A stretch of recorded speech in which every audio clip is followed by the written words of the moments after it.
Hey y'all, welcome back to my channel. I know it's been a while, but I had to take a step back and prioritize my health. I'll get to that in a minute, but I am back now. I'm going to try to be consistent. Bear with me as I get back into the groove of things. It's been a year. Actually, it's been more than a year. As of March 1st, it's been a year that I moved to the Albany area. And if you guys remember, those that have been here, I moved to Albany on March 1st of 2023. However, I was going back and forth until May 5th, which was the day that I resigned from my job. And I started living here 100% officially. So from the beginning of March to the end of March, I was going back and forth and staying in my Brooklyn apartment, clearing out the apartment, and I turned in my keys at the end of the month. And then for the next 5 weeks, I was coming home on the weekends, home meaning Albany, and then staying in Brooklyn with my cousin during the week while I went to work. And I was just going back and forth. That really took a toll on me. I was so glad when I was able to finally be here 100%. It was kind of difficult because my son was here by himself, meaning he was staying in the house by himself. My family was up here, but it was tough for him with me not being here every day. And he was still getting settled. We didn't have any cars or anything yet, and no way to get around. So it was tough for him being here alone and tough for me to leave him. But we both toughed it out and we did it. And a year later, we both are doing great. If you guys remember, I had a lot of car trouble when I first moved here. I bought a BMW that ended up being a lemon. Oh, that was a tough pill to swallow. Then to make matters even worse, my next car, I ended up getting a 2015 Hyundai Elantra, and in like 9 days, the engine completely seized, and that was the end of that car. I had to take it back to the dealer, and the dealer I bought it from, we ended up getting it towed to the Hyundai dealership. At first, they were acting like they didn't want to replace the engine, although there was recalls on it. But long story short, I ended up letting the dealer that I bought the car from deal with that car, and I ended up with my third and final, knock on wood, car, 2009 Honda Accord. And so far, baby girl has been a blessing. I haven't had any problems. I don't drive that much since I am working from home, working for myself. We'll get to that in a minute as well. But she hasn't been giving me any problems, thank goodness. I've had her since July 2023 or August. July or August, can't remember. I believe it was August. But the only issue that has come up right now, my windshield washer pump stopped working, so I have to make an appointment to get that fixed next week. But so far, so good. Third time is a charm. I should have went with the Honda Accord in the beginning. My father did recommend a Honda, but I tried to do the whole car purchase on my own, buying it myself, no car payment, trying to get what I can afford. And I ended up getting bit in the behind and had my father come help me. When my father initially came and helped me, we couldn't find a Honda Accord and ended up with the Hyundai Elantra, and that didn't work out. And I was able to find the Honda Accord on my own and video call my dad, and he helped me out. So in the end, that all worked out, but my behind should have listened from jump. I can be stubborn, as can my father, but he was right in that situation. By September 2023, my son had saved up to purchase his own car. I was so proud of him because with the move and having to purchase a car and furnish a new apartment, rent, security, have an emergency fund, I couldn't purchase myself and my son a car. So we were working with one car, and he wanted his own car, so he ended up purchasing a 2008 Ford Escape. I drove for 45 minutes in the pouring rain to take him to get the truck, and we both drove back. That was nerve-wracking because I was still new to driving. I'm actually used to driving now. I'm not scared on the highway anymore. I'm good. I just don't like driving at night. And actually, I don't like driving that much at all because people drive ridiculous. Like, no matter how good of a driver you are, you have to watch out for the other drivers on the road. They are the problem. People are always doing some silly ish, and I don't like driving, but I am grateful that I have the ability to get around. I have a car that I can drive when I need to. But we have two cars. My son bought the 2008 Ford Escape, and it did need a lot of work. Nothing crazy at first, just like some normal wear and tear that he got repaired, and he was, saving up and getting his repairs done. And then his transmission blew. So I just have to laugh because the car trouble seems never ending. And when the transmission went out, it's like the car still worked, but it was like on and off. And what happened was the grip material was like, I have it written down, but off the top of my head, the grip material had broken off and was in the transmission fluid. And he was able to drive, he was able to brake, but coming out of park, it's like the car would sometimes move, sometimes it wouldn't. And we were going to try to just get the transmission fluid drained and put new fluid in it. But then we were told that it would probably slip, being that that clutch material wasn't in the transmission fluid anymore, helping a car to actually grip.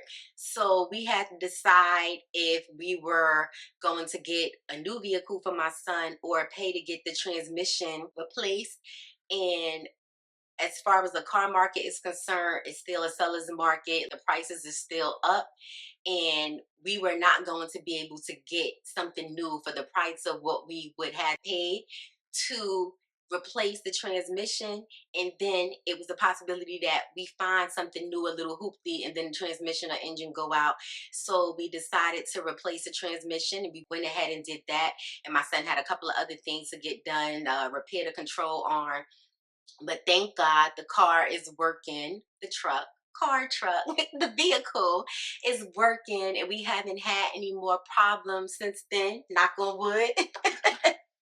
But we haven't had any more problems since then, and I'm hoping it stays that way. My son is hoping to keep that truck for a couple of years until he can outright purchase something new and purchase what he wants.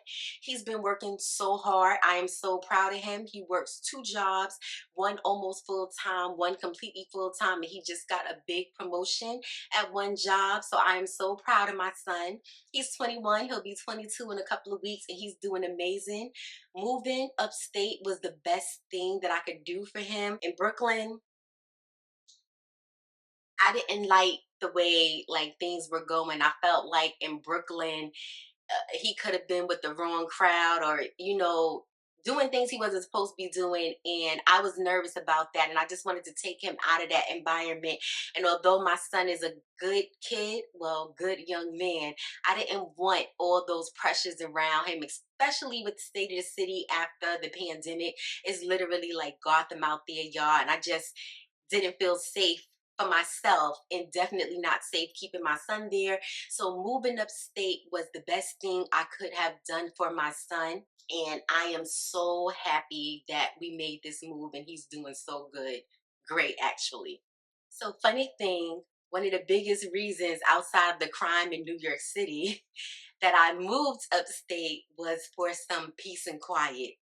And I explained to you guys that I was dealing with some really noisy upstairs neighbors, and that my management wasn't doing anything about it. And the crazy thing is, I get here and I end up with some noisy neighbors as well. However, they were doing it on purpose. That's what it appeared to be. I believe it was racially charged, and things got really crazy. It's like they were stomping through the house. Like it sounded like they were stomping through the house with Doc Martens on. And they had a small child, letting her run back and forth like it was the playground. They were waking us up all times of night. And when I would complain to management, they would act like they weren't doing anything or blame it on the kid. And things got extremely bad till one day I went off because they woke me up at 6 o'clock in the morning stomping on a Saturday. It was either Saturday or Sunday. And I flipped so bad that my son called the police. Yes, my son decided to call the police because he was like, it's getting out of control. So when the police came and I explained to them what was going on, they went up and talked to them. And my thing is, I keep proof. I take videos. I was sending the videos to management. They were trying to build a case, but I was letting the police hear the videos and explaining what was going on. When the police went up to talk to them, they told the police that was a child. No way it was the child, it was them. And the police pretty much explained to me that if they continue to do what they were doing, that I'd be able to file a complaint for harassment. So I informed my management office about the latest incident that had happened and that I had to call the police to come in, and gave them my complaint number and explained that the police told me I'd be able to file a complaint for harassment if the noise continued, because it was getting out of control and they didn't want to have to keep on coming there. That was my first time calling the police. I didn't plan to keep on calling the police, but if I had to, in order to get my issue resolved, I was going to do that. Calling the police actually helped my situation because it forced my management company to, actually, I wouldn't say force them to take action, because they were taking action, but with noise complaints, their hands are kind of tied. But with these communities up here, you get fined if the police have to constantly come to your property. So management wasn't trying to hear that. And being that I had the complaint number, and on top of the complaint number with all the videos and proof that I had and management had as well, they had proof to take further action, and they sent my upstairs neighbors a 10-day cure or quit notice, pretty much saying, stop the BS or you're going to get evicted. The next month, they moved out. So they knew they were wrong, and they made a whole lot of noise on move out day, banging and stomping and doing the most. I was just glad to have them gone. And that was in December, right after Christmas, and the new neighbors didn't move in until mid-March. They are a lot quieter, although when they first moved in, I had to write them a note because they were loud. Like, they were stomping through bedrooms and dragging stuff through the house 4 o'clock in the morning. And I was just like, okay, this can't continue. And it's like, I know it sounds crazy with me and noise, which I don't like noise, but I can deal with regular walking, which I'm not used to in Brooklyn. Like, you can't hear people walking. Here you can actually hear walking, not too crazy unless people stomp, but stomping, banging, dragging furniture, kids running, all unnecessary noise. If it's too much, it's too much, especially since I work from home. So I had to write them a note to let them know that, welcome to the building, but you're a little loud. They wrote me a note back, explaining. And let's pause for a second, because I gave them like almost 2 months to settle in before I wrote the note. And I was like, this can't continue. But they wrote me a note back explaining that they were from South Korea and they had to get adjusted to the time difference. And that they didn't realize they were making so much noise, and they apologized and pretty much said they do better, and they actually did better. So sometimes that's all it takes. With my old neighbors, I actually did try to speak to them first. That didn't work, so I had to go to management. But things are going well now, which I am glad for, because I pay a lot of money to live in this community. I chose this community because it's in a nice, quiet suburb. It's nowhere near the hood. I didn't want to be anywhere near the hood. We have the gym, the sauna, the pool, the tennis court.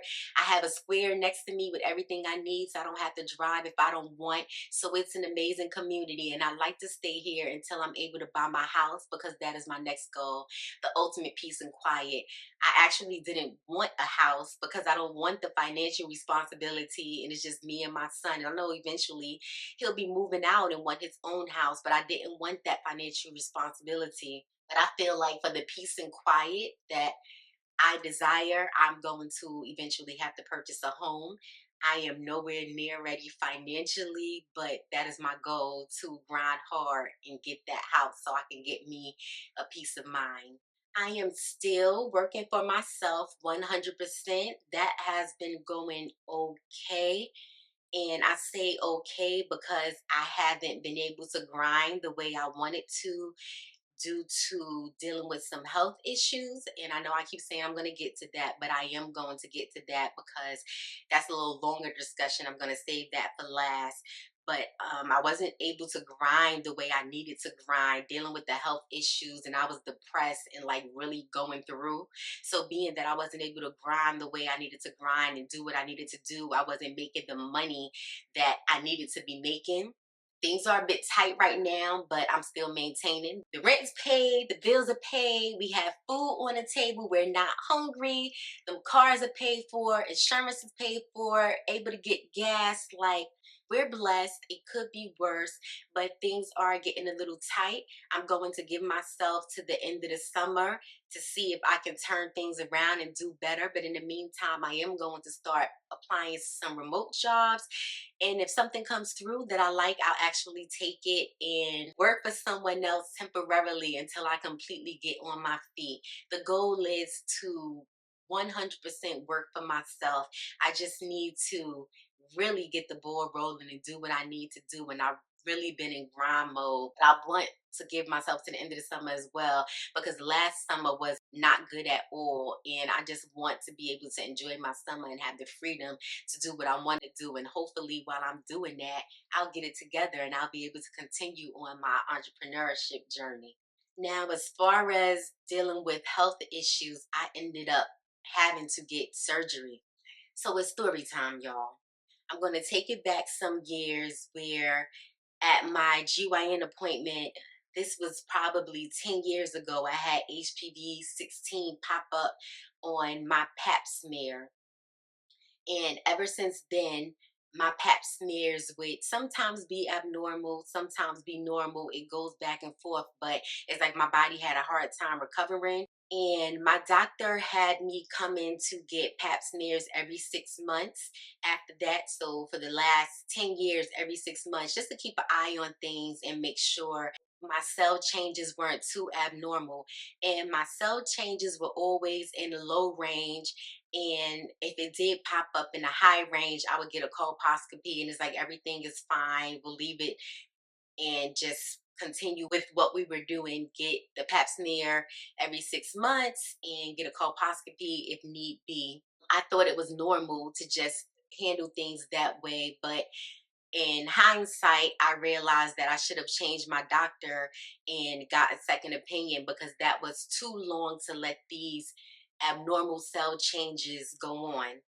Fast forward to moving up here and getting my new health insurance.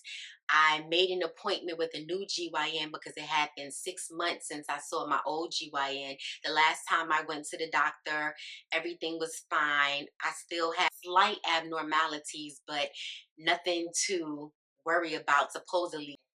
Let's rewind for a minute because I'm moving too fast. My doctor that I had been going to for the past 10 years, where I was getting these abnormal results, is the same doctor that delivered my son. So I had been going to that doctor for 21 years. My doctor ended up getting sick. And when I was trying to get my 6 month appointment before I moved here, I wasn't able to get an appointment because he pretty much canceled all appointments and he was sick. So I had to find another doctor in the city, and I found a Black woman in Harlem that I went to. I came with all my records, which I always do when I go to a new doctor. Explained to her what was going on, and she was like, she don't understand why, he let that go on for so long. However, she did my pap smear. My pap smear results came back with slight abnormalities, and she did the same thing. Told me that I'll do a pap smear again, but she didn't even suggest 6 months. She suggested 1 year. And I'm like, okay. But she's like, check again in 1 year and we'll just keep close watch.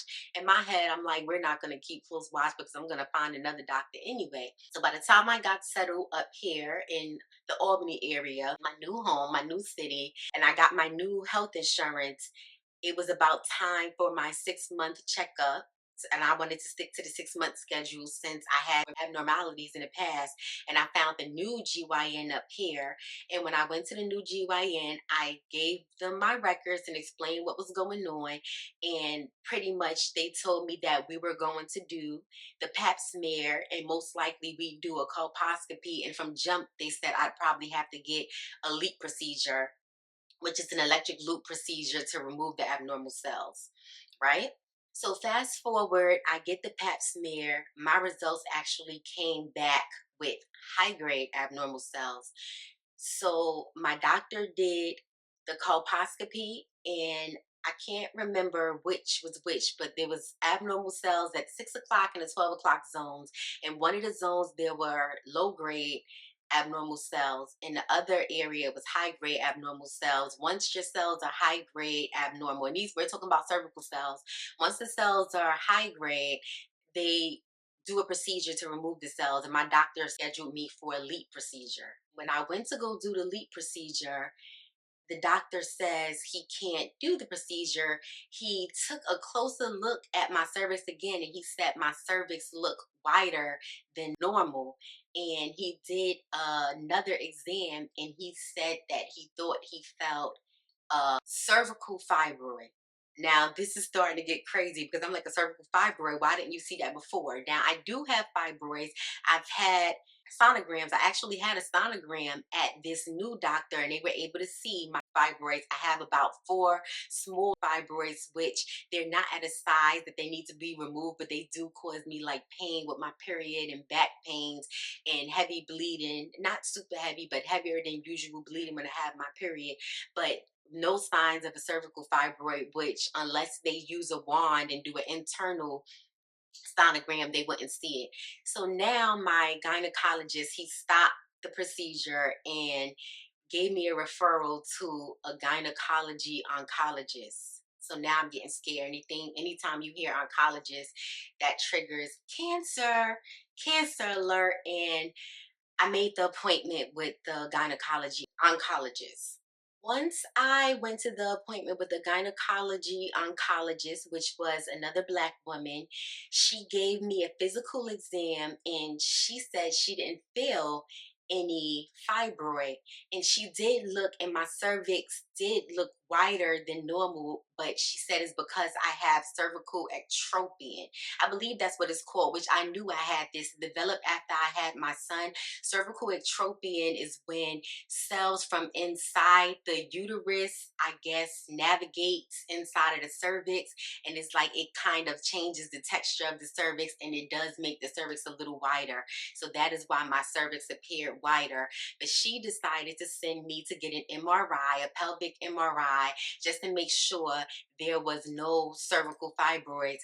But she did tell me that if I did have a cervical fibroid at my age, I'm 41 turning 42, if I didn't want to have any more children, if I had a cervical fibroid, the best course of action would be a hysterectomy. And my heart dropped because I do not plan to have any more children, but it's a difference in saying you're not going to have any more children and deciding that you're not going to have any more children than someone taking away the ability for you to have children. And when I say I cried for weeks, guys, I cried for weeks up until I had my MRI appointment. It was like horrible, nerve wracking, the most stress I felt in forever. Fast forward, I get my pelvic MRI. So I know I'm trying to go through a lot of information. I should have taken notes.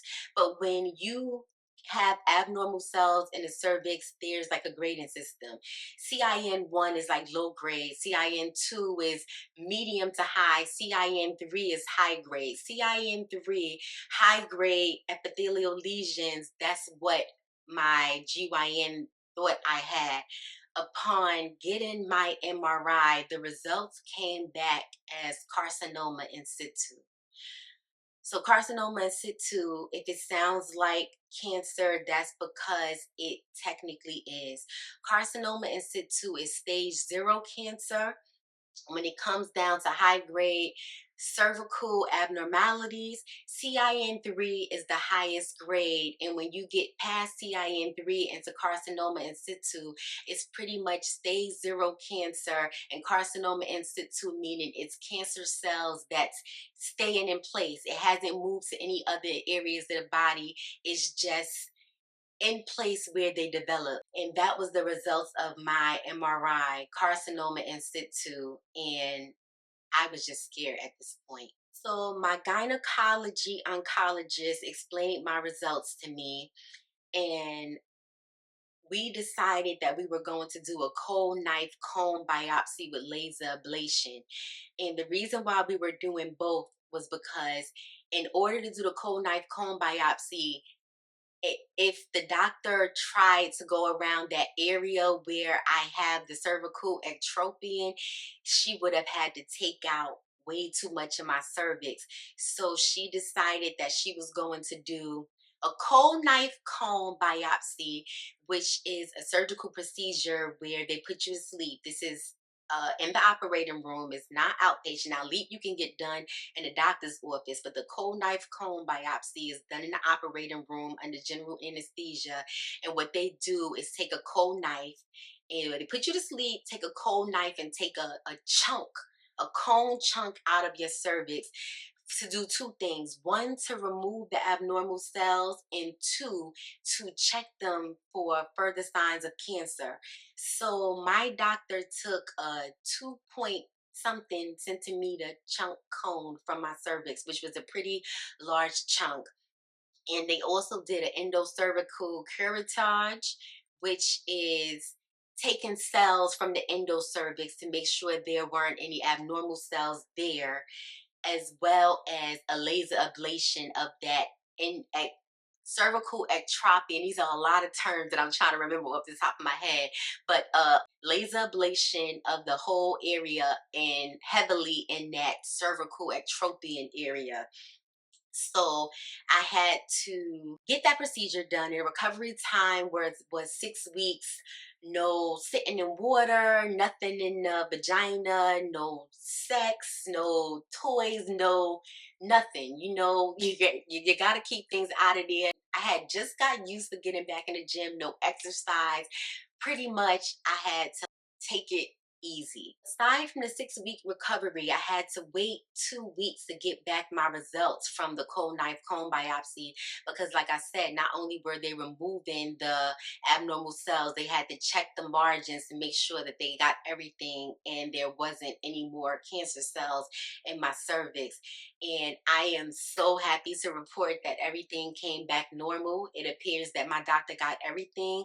My endocervical curettage results were completely normal. There were no abnormal or cancer cells inside of my cervix, and the margins for the cold knife cone biopsy were clear with normal cells, meaning that there was no more abnormalities, no cancer, cancer free, clear, no cervical cancer, no more abnormal cells. So I was so happy to get the news that everything was clear. And then I had to wait another 4 weeks to go back to get checked. And my doctor said that everything looked great. It didn't even look like I had a procedure done, and my cervix was actually smaller than it was before I got the procedure done. And now I go back in 6 months for a pap smear just to check everything. And after 2 years, I believe, if I get the normal results for 2 years, then I can go back to getting a pap smear on a normal schedule, which is every other year. Dealing with that was extremely stressful. I didn't know what to do. I wasn't really talking to anybody. I didn't tell my family what was going on until I actually had a date for the surgery, just so they would know I was having surgery. I did explain to my son when I found out that I had to get the surgery what was going on. I didn't want to tell him because I'm getting a little emotional. I didn't want to tell my son because I didn't want to scare him. Anytime you hear cancer, it's scary. And it's like, I didn't want to tell him because I was scared, but I had to tell him. But I did tell my family what was going on once I had the procedure scheduled, and they were very supportive and there for me through the whole thing. But I was very stressed out. I was depressed. I couldn't deal with YouTube. I actually wasn't sure if I was going to share this with you guys, but I felt that it was necessary to share it with women's health. Like, so many things fall under the wayside with us. Things don't get realized until it's too bad, or to the point where nothing could be done. Women are dying from cervical cancer, and you shouldn't be dying from cervical cancer because as long as you get your pap smears, it's one of the easiest cancers to detect. But it's important that you go to the doctor, you keep up with your pap smears. I would also just suggest getting the HPV vaccine, and I'm not even one that stands for vaccines, telling people to get vaccines, but I did have my son get the vaccine when he was in junior high school to protect women that he's with in the future. And also, I wanted to get the vaccine, but my doctor always told me I was too old. No, they've extended the age to 47. So I've actually gotten the HPV vaccine. I've had 2 doses already. I get my last dose this summer, but it's on you if you want to. But I suggest getting the HPV vaccine, or at least talking to your gynecologist about it. Make sure you get your pap smears when you're supposed to. Speak up for yourself. And if something is not right, don't be afraid to go to another doctor, get a second opinion, get a third opinion if you have to. I probably could have dealt with this a long time ago if I would have gone to different doctors, but I thought everything was fine. Honestly, I think that my old doctor wasn't even properly giving me my colposcopy because I find it odd that in 6 months I can go from low grade to carcinoma in situ.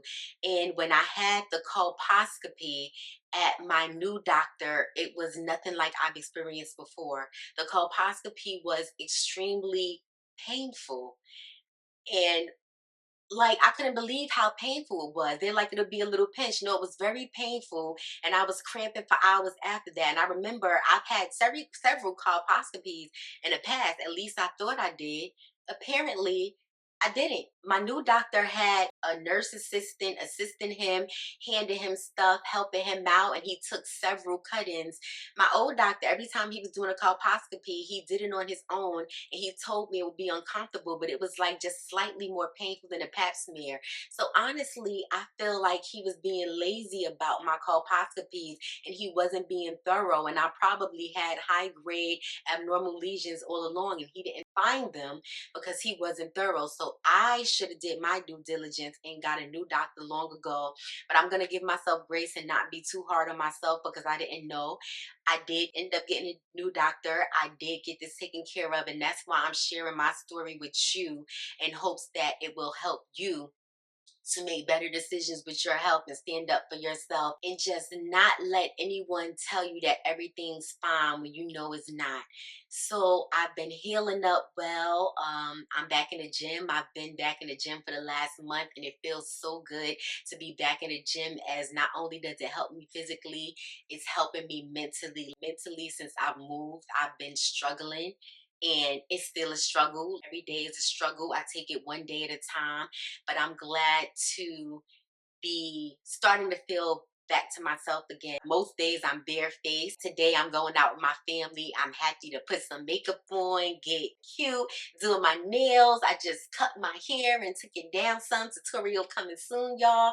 But just getting back to myself, and when I look good, I feel good, and it's a start like of helping myself mentally. I do plan to get some therapy because I feel like I need it, but I'm actually capable of grinding the way I need to grind now. And I'm so happy for that because it gives me the chance to really explore this entrepreneurship journey the way I want to. And I'm hoping that everything works out and I'm able to continue on my journey. And like I said, if I do get a new job that is going to be temporary, I'm speaking that into existence. Actually, I'm speaking into existence that I won't have to get a new job, that everything will work out and I'll be able to continue to be an entrepreneur.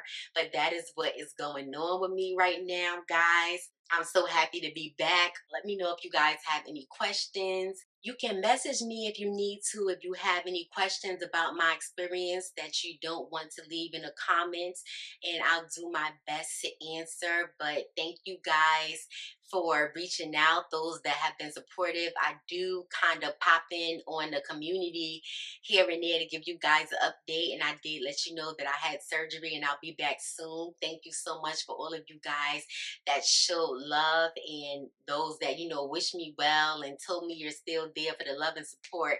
I appreciate you, and I'm just glad to be back. I know I said that, but I really am. I'm going to do my best to upload at least weekly, and hopefully I can get to at least twice a week.